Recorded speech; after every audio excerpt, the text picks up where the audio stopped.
Je suis émerveillée par ce métier tous les jours et j'espère jusqu'à la fin de ma vie.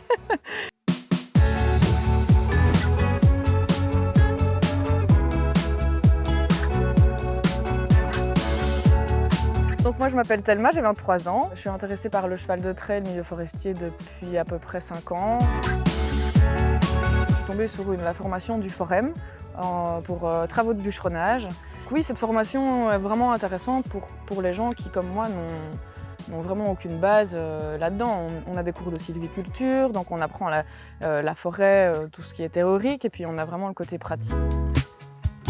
Avec la fin de ma formation, j'ai vraiment voulu travailler avec le cheval de trait. Et donc, après la rencontre d'Éric, il m'a directement dit oui, bienvenue dans mon équipe, j'ai besoin de quelqu'un en plus, c'est un avantage pour l'entreprise, etc. Et moi, je peux continuer à apprendre tout en travaillant. Et donc ça, c'est vraiment agréable de se dire que j'arrive dans un milieu où j'ai jamais travaillé. J'ai fait une formation, mais voilà, c'est pas après 9 mois de formation qu'on est bûcheron ou qu'on est débardeur.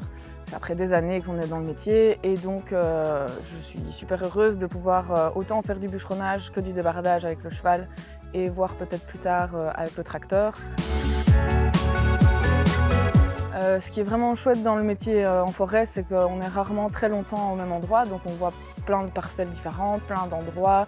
Les techniques de travaux sont différentes, les plans de chantier aussi sont différents, donc les restrictions, est-ce qu'il faut mettre sur les chemins, est-ce qu'il faut faire des buts à la sortie du bois. J'ai aussi mon côté solitaire et j'aime vraiment beaucoup les animaux. Le côté de ne pas devoir tout le temps parler, on doit juste communiquer avec des sons ou des gestes ou une posture. Moi j'ai eu la chance d'avoir été super bien accueillie dans le métier forestier parce que j'ai rencontré à chaque fois des personnes avec qui ça a matché, si je puis dire, qui m'ont laissé ma chance, qui m'ont laissé tester, qui ont vu mes capacités, qui m'ont poussé à aller de plus en plus haut. Peut-être 1 ou 2 fois ressenti un peu de jugement, t'es une femme, ou c'est pas possible, ou ce genre de trucs. Mais sinon c'était que de la bonne volonté, très agréable, très bon contact, toujours à essayer de... On a toujours voulu m'apprendre plus que ce que je savais faire. Si je dois donner un conseil à un jeune qui veut se lancer comme moi, déjà c'est se renseigner, trouver des gens qui font le métier dont ils sont intéressés, par lequel ils sont intéressés, et donc les rencontrer, aller sur chantier, essayer de manipuler un cheval. Est-ce qu'ils ont déjà manipulé des chevaux en dehors? Est-ce qu'ils ont peur? Est-ce qu'ils doivent apprendre tout de A à Z?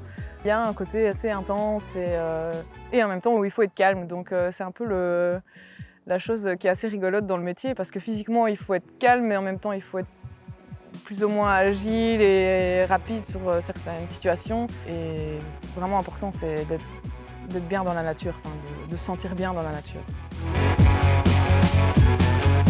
Ma plus grande fierté, c'est d'avoir réussi à accomplir mon rêve.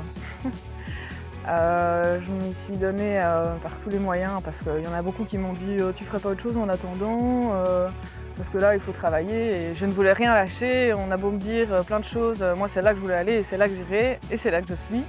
Donc j'avoue que je suis assez fière de ma persévérance pour ça. Et puis le métier, c'est pour moi le métier de rêve.